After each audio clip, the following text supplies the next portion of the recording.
Hey guys, so in this video I'm going to show you how I set up a curved concrete patio using my curved forms. But before I do that, I wanted to go over just how I compacted this. Now I'm using DEWALT's PowerShift compactor here with a new PowerShift battery. And the battery power, this thing's got tons of power. It has a lot of vibration and it moves right along pretty quick. This is 1,000 square feet here, and I bet I compacted the surface of this in about maybe 5 minutes. You know, I didn't really time myself, but if I had to guess, I'd say I did it in about 5 minutes, maybe even a little bit less. And it works really good. It's got enough weight to it that it compacts the surface, flattened it out really good, I thought. And it's just easy to operate. It's not really that loud either. I do have my earplugs in, you know, I got my safety glasses on. And off and away I went. The boys are up top in the driveway up top of the house, and they're just getting the forms out. Well, we're going to curve this patio right around to where I'm compacting right now, kind of similar to the curve in the rock wall. And then we're going to stamp it all, and I have some of that. I'll show you some of that stamping part at the end of this video. But it's more or less about how to curve. The easiest way I think it is to curve forms when you're doing curved stuff, whether you're going, you know, around a pool or doing some type of patio, back patio like this, and maybe even drive for a driveway or something like that. The forms we use are fast, efficient, lightweight, quick to set up, and they're the best ones I've used. And I've used a lot of curved stuff over the years for, you know, trying to make curves out of plywood, trying to make curves out of thin boards, out of PVC boards, in which we actually do work pretty good, but they're just really expensive. These forms that we have are called poly metaforms. I think what I like about them the most is they're very lightweight and they're very flexible. But in being flexible, they're also pretty rigid, so we don't have to use as many stakes to keep them in place as maybe we would, you know, PVC forms or plywood.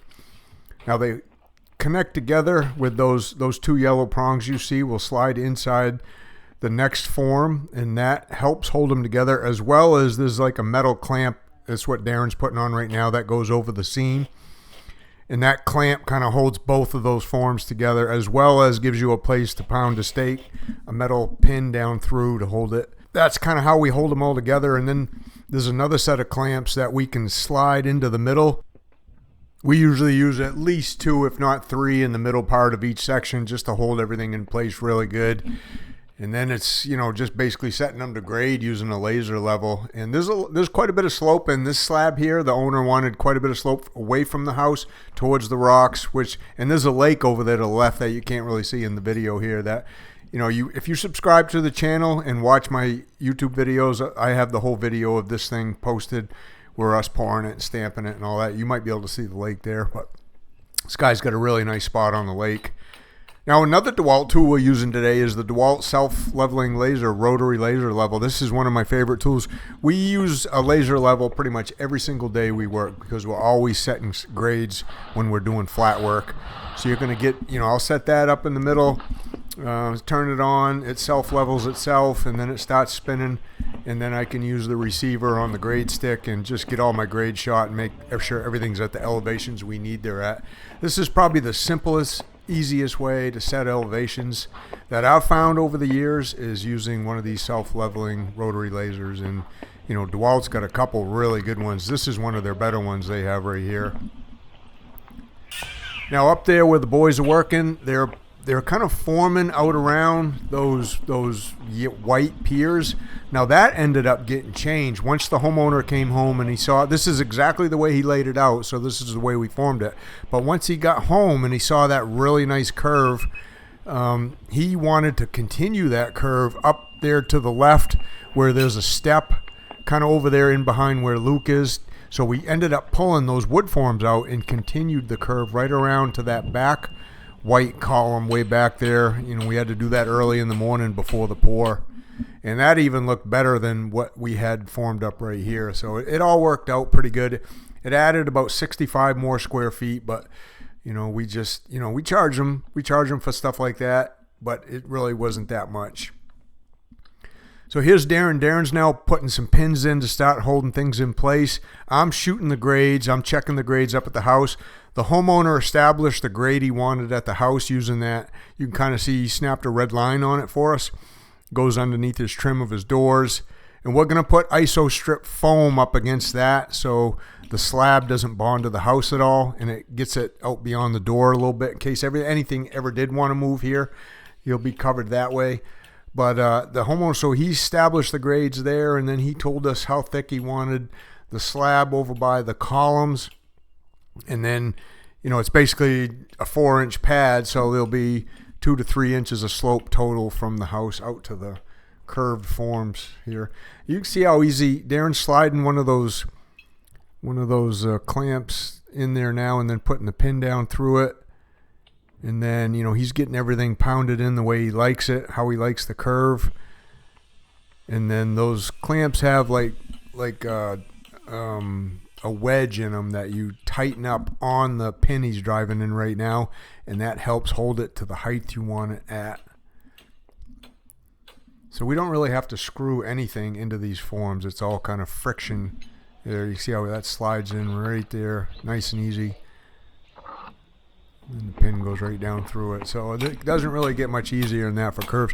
Now this curve isn't like crazy curved, but it's got a nice gradual curve to it. And the thing about these forms, I've probably used these forms that you see right here probably 15 or 20 times easily in the last year, going around different types of things just like this.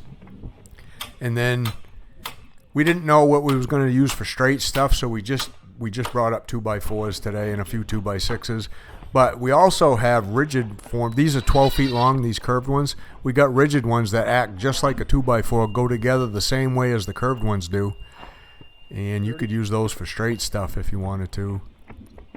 Yeah, you can see I was kind of setting the grades. We're going to put wire mesh down here. We're going to tie in some rebars around the edges and around those columns back there. The boys are putting up the iso strip right now. They're gluing that on. And then, you know, just real quick, I wanted to give you an idea of how it looks. You can see how we changed that up around the stairs. Even using my self-leveling laser today on the pour, just double checking my grades, making sure everything's perfect as we go. But I just wanted to give you an idea of what it looked like with the concrete up against it, and just, you know, how we poured this. If you want to see the full version of this, again, subscribe to the channel. Check out the whole video on the YouTube channel, and I go into more detail about just how we did everything and how everything looked, and, you know, the whole stamping process and stuff like that. But everything went really good there. You can get a little bit of an idea what the lake looks like in the background right there. I thought all in all this came out really well. Again, this was 1,000 square feet. Remember when I was using the compactor, I said it was 1,000 square feet. So it's a good sized patio to stamp. We're just using stone texture stamps here.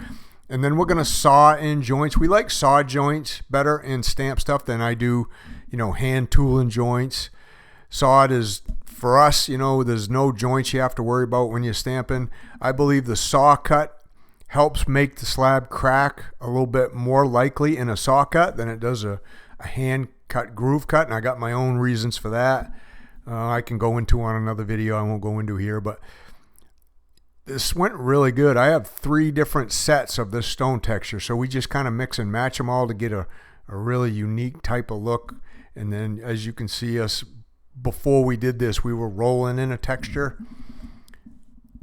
and that's kind of just how the whole process went right there. So again, let me know what you think about the DEWALT compactor down in the comments, and we can talk a little bit more about it down there. If you've got any questions about it, I can answer them in there. Make sure you check out these 2 videos that are popping up right here, and we'll see you on the next one.